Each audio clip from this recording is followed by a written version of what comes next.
Olá, meus amigos, um dia de muita paz para todos nós. É sempre um motivo de muita alegria estarmos reunidos em nome do nosso Senhor Jesus para estudarmos a obra espírita. Hoje, exatamente 1º de novembro de 2021, iremos estudar a obra Revista Espírita. Nós estamos exatamente no mês de abril de 1860. O trabalho será conduzido pelas nossas queridas amigas, irmãs Aramita e Carla. Que o nosso Senhor Jesus e que a espiritualidade amiga possa-se mais uma vez conduzir esse nosso trabalho, Senhor, que é feito em Teu nome. Graças te damos. No nosso último estudo, nós vimos a carta que o Dr. Moreri mandou para o Allan Kardec falando sobre os dons e as curas e os atendimentos que a senhorita Godu realizou, que ela o procurou para ser tutelada por ele, para ele estudar os casos que ela atendesse. E agora uma nova carta que a senhora Carla lerá.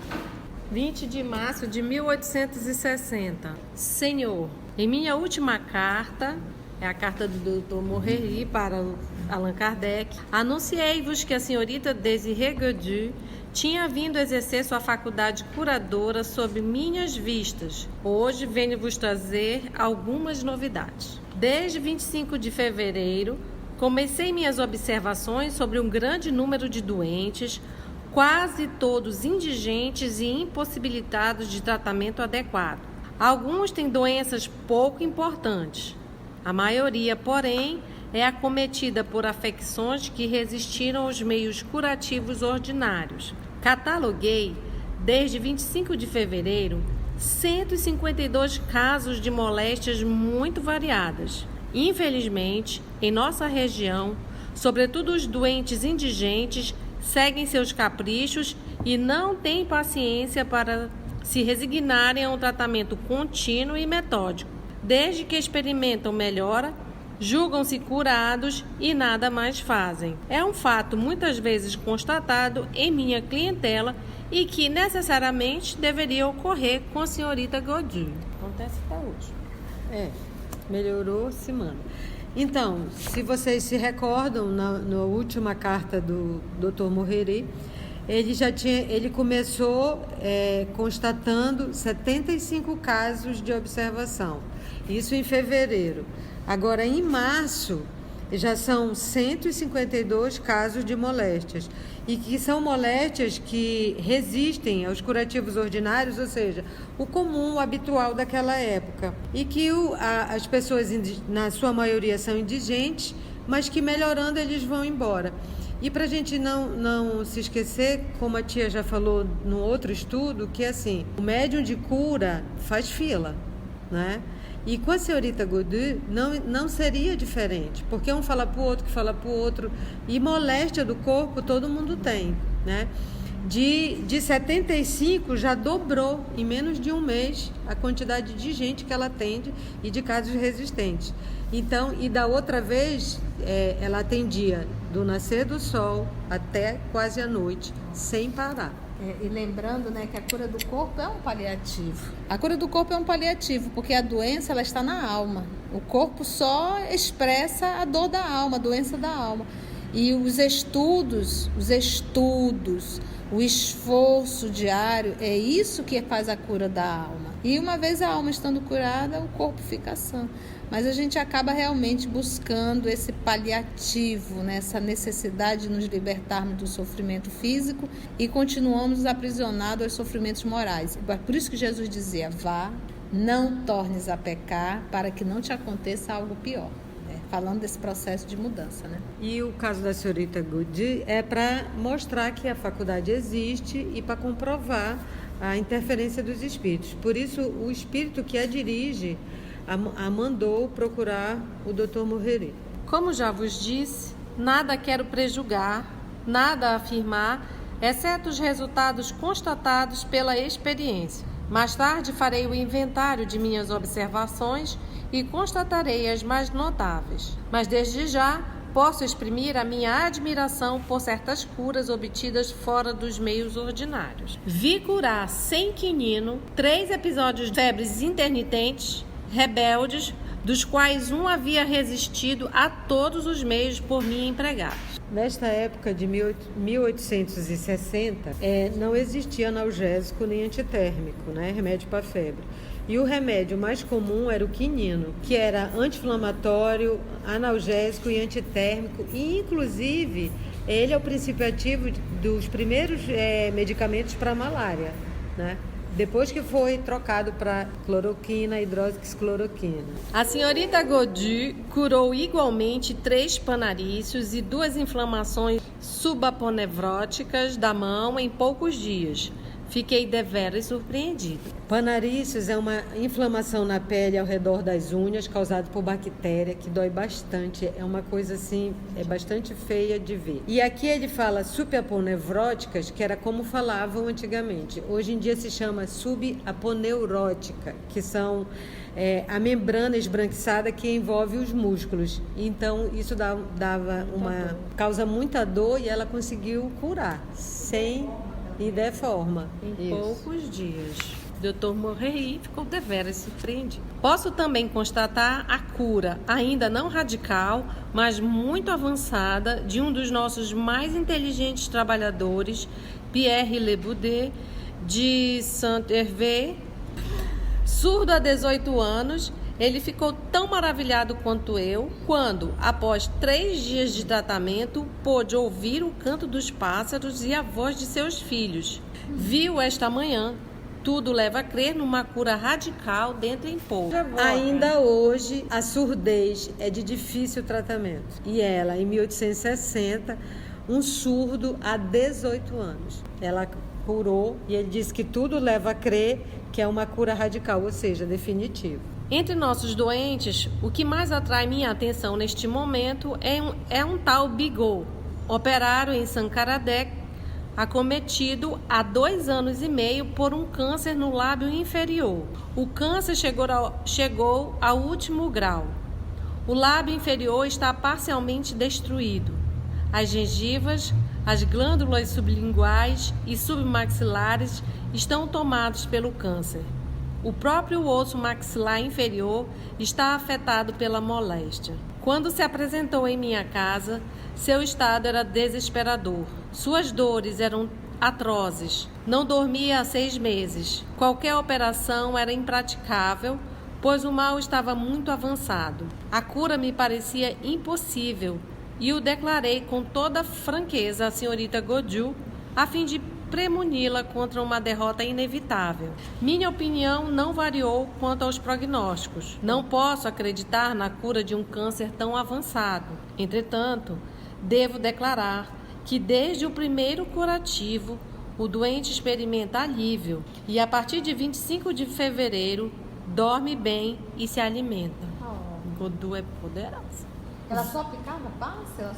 Entretanto, devo declarar que desde o primeiro curativo, o doente experimenta alívio e a partir de 25 de fevereiro dorme bem e se alimenta.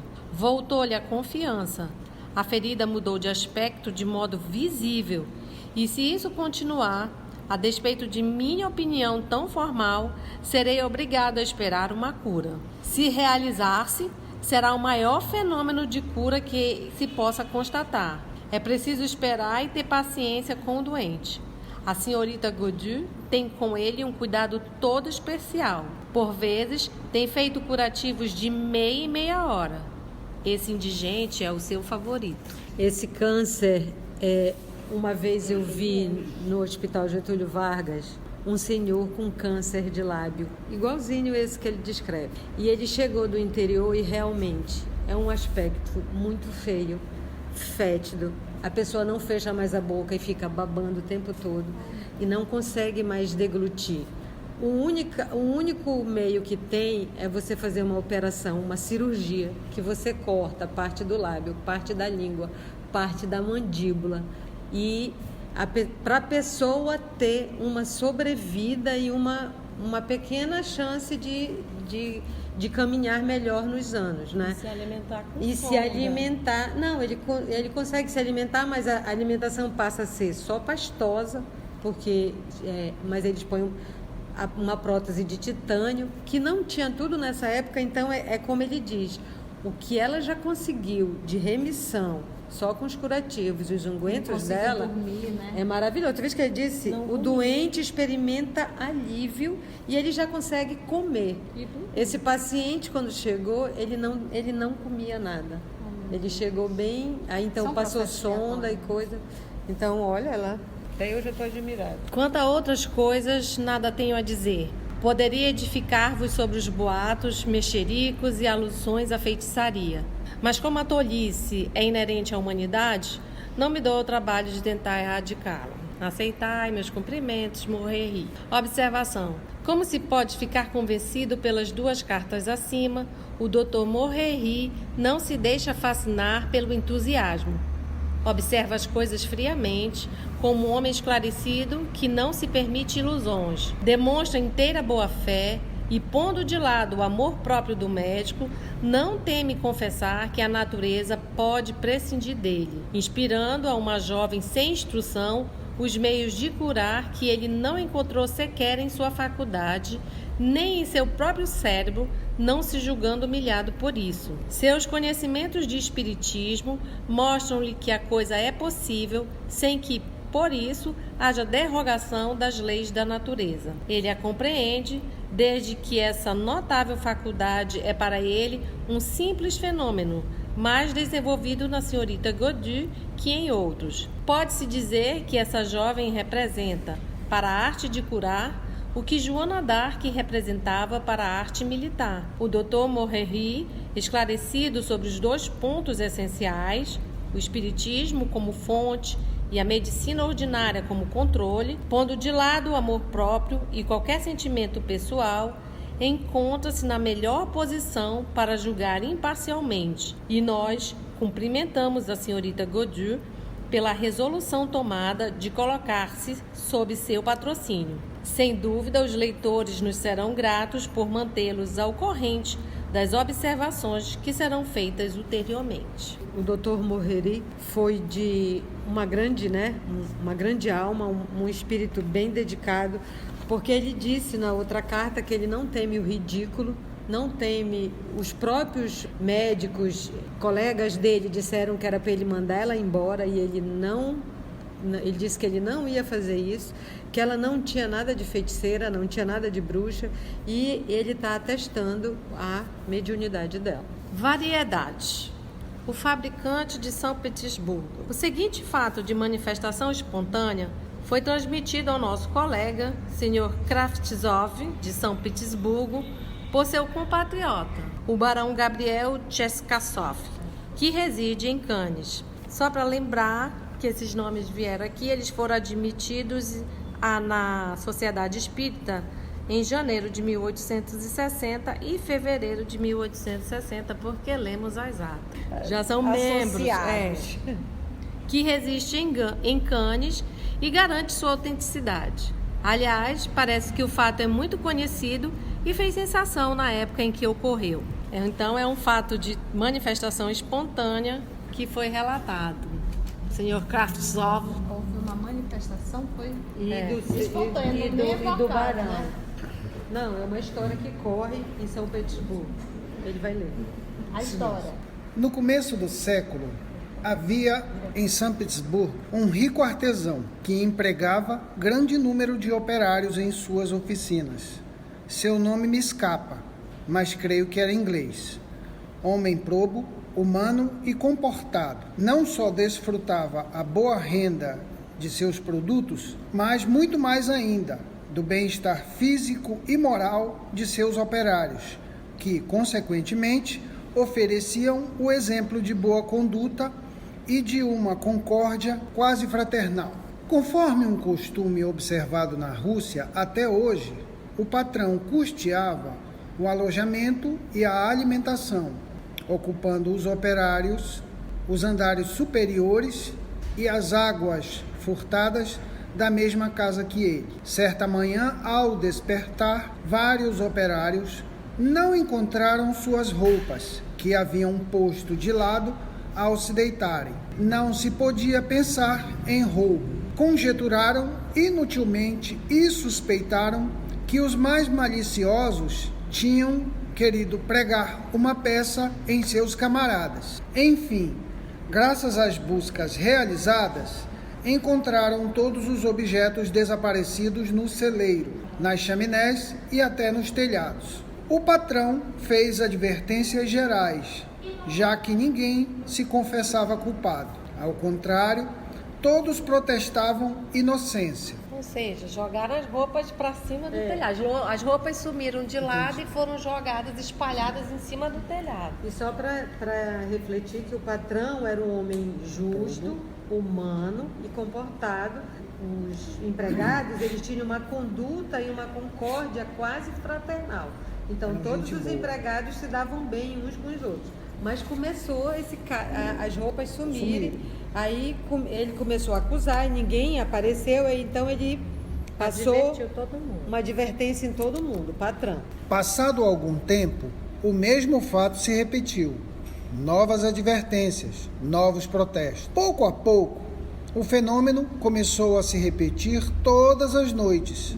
E o patrão inquietou-se bastante, porque, além de seu trabalho ser muito prejudicado, via-se ameaçado pela debandada de todos os operários, que temiam permanecer numa casa onde se passavam, segundo eles, coisas sobrenaturais. Seguindo o conselho do patrão, foi organizado um serviço noturno, escolhido pelos próprios operários para surpreender o culpado, mas nada conseguiram. Ao contrário, as coisas pioravam cada vez mais. Para alcançar seus quartos, os operários deviam subir escadas que não estavam iluminadas.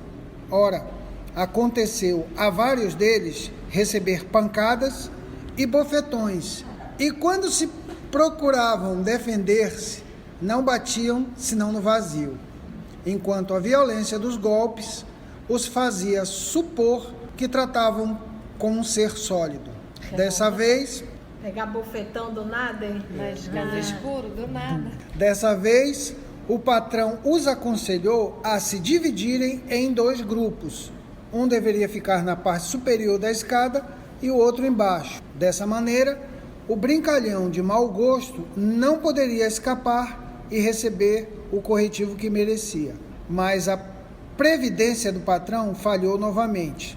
Os 2 grupos apanharam bastante e cada um acusava o outro. As recriminações tornaram-se atrozes e a desinteligência entre os operários chegou ao cúmulo, de modo que o pobre patrão já pensava em fechar suas oficinas ou mudar-se. Então, era um costume na Rússia, os empregados moravam na mesma casa do patrão, no sótão. Águas Furtadas é o sótão.